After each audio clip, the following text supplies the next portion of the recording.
Hey, good morning, Rachel. Hey, how are ya? Hey, yeah, daylight saving time kind of skews skews my my world actually. But yeah, just doing my best. A little sleep deprived today, but I've been thinking about you and been wanting to send you a video to share with you a couple of things and to tell you that I'm proud of you and good work, good job for being willing to grow and change and to receive yourself with love, with unconditional love, without limits, without conditions, without strings. And this is the work that we get to do, and it's not an easy thing, but it is worth it, and it is exactly what we need.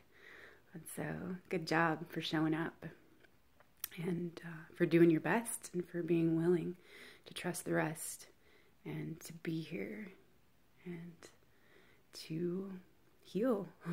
Yeah, that's the work we get to do, is the healing and revealing and illuminating the wounds and the child, the inner child, and welcoming her and holding her and claiming her and releasing her too, releasing her and asking her what she needs.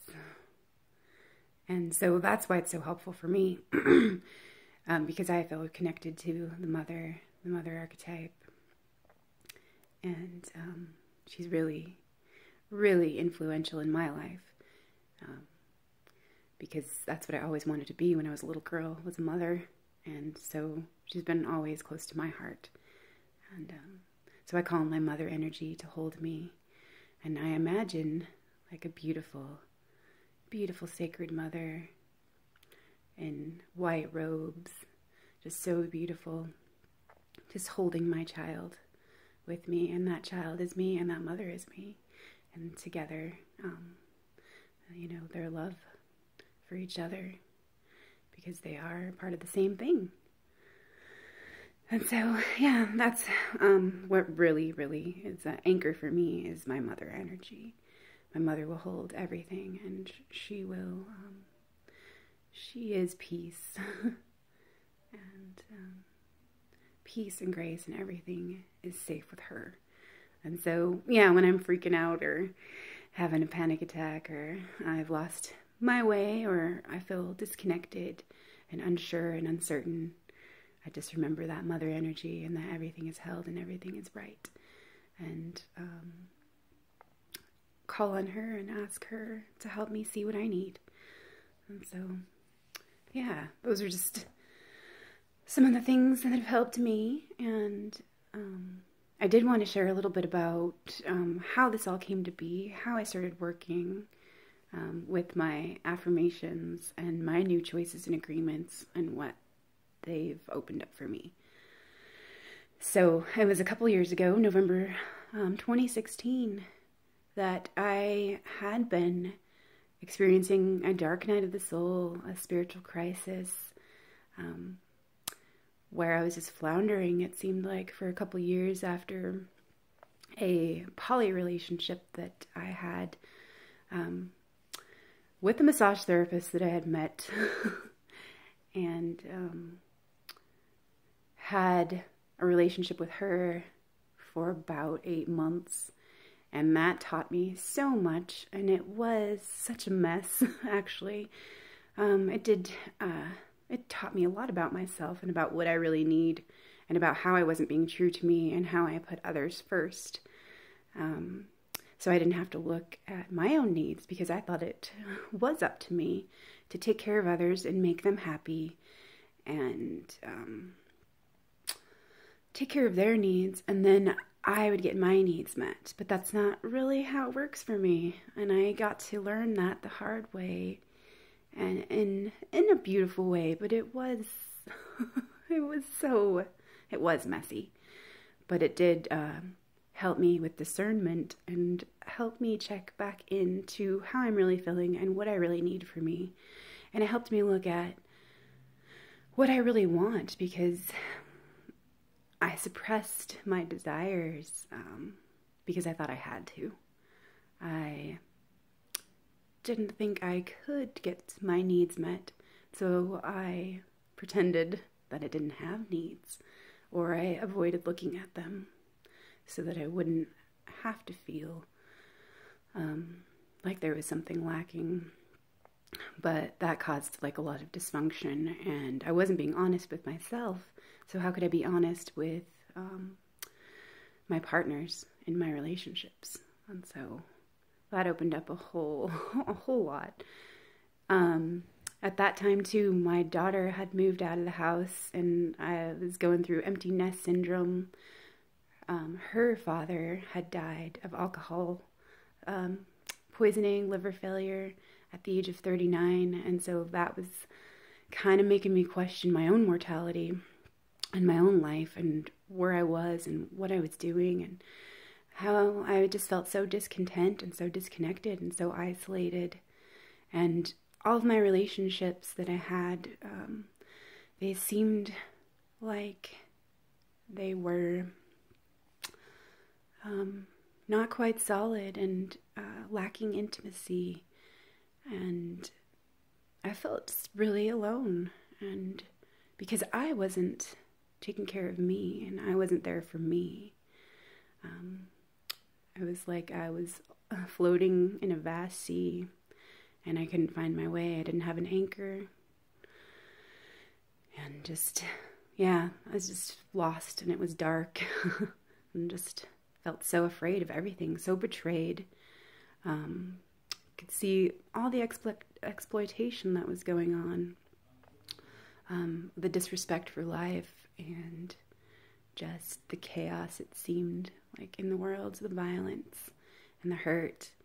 It was just thick to me. It was just so heavy. It felt like I was carrying it all around with me. It's just so tired of everything, so uncomfortable, just at wit's end, really. And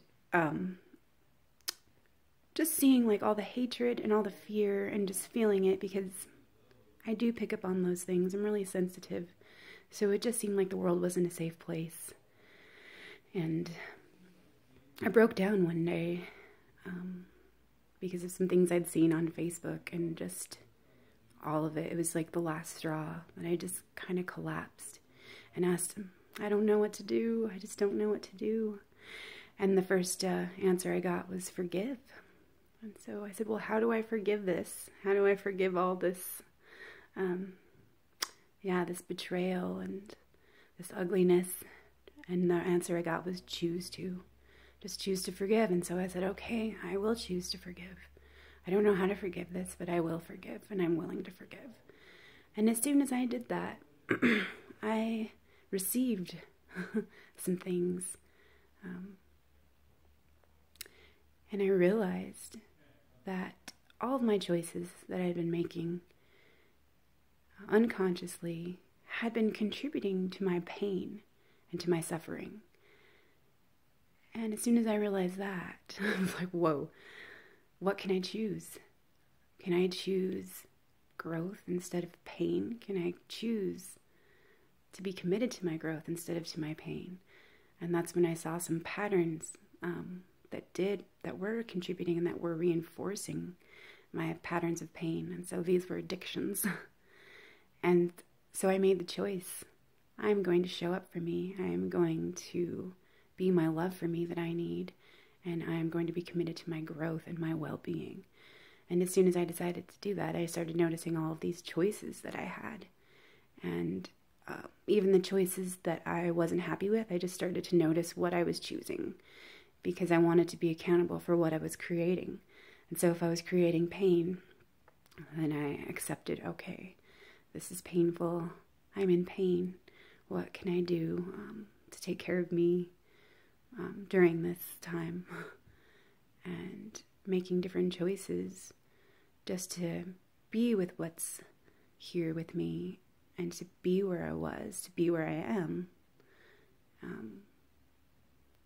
And just to receive me, whatever I was feeling, pay attention, because I know that those messages of pain are for me to see and for me to receive, so that I can take care of me. So receiving the pain to bring it in and be with it, and then release it and express it and thank it and honor it. So honoring my beauty and honoring my pain is a huge thing, because all of it is part of the same thing, and it's all teaching me, and it's all contributing to my being.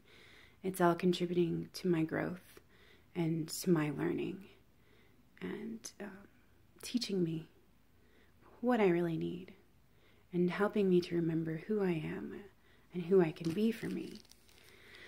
So first of all, choosing to be committed to my growth and my well-being, that was huge for me.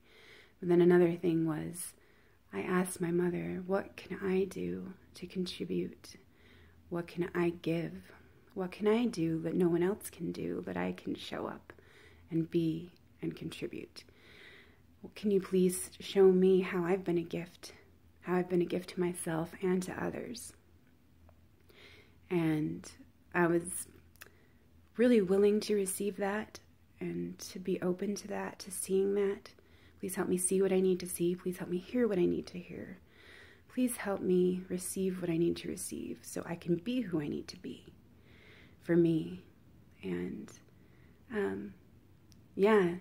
so I received some visions and some communication from my Mother Earth, that loves me so dearly and loves all of us so dearly. She is a part of us, and we are a part of her. And we have that connection to her through our hearts, through our being, because she is part of us. She is within our being, and we are within her being. And so that's beautiful to me, and that helps me see that I am connected to her and connected to everything through her and through my heart, through my being. Just because I am this being, not because I do or believe or say any certain thing. I just am, and we just are. And so that helps me see that I am a worthy being of legitimate divinity, just as I am here as I am in all that I am. So if I can claim my wholeness, I can claim all that I am. And so there's nothing to defend. If I can claim all of it, I can be with all of it. I can hold all of it. I can receive all of it, and I can free all of it. So it's just getting out of my own way, really, with like the judgments of, oh, this isn't right, or this is wrong, or this isn't the way, or whatever. And just getting rid of some of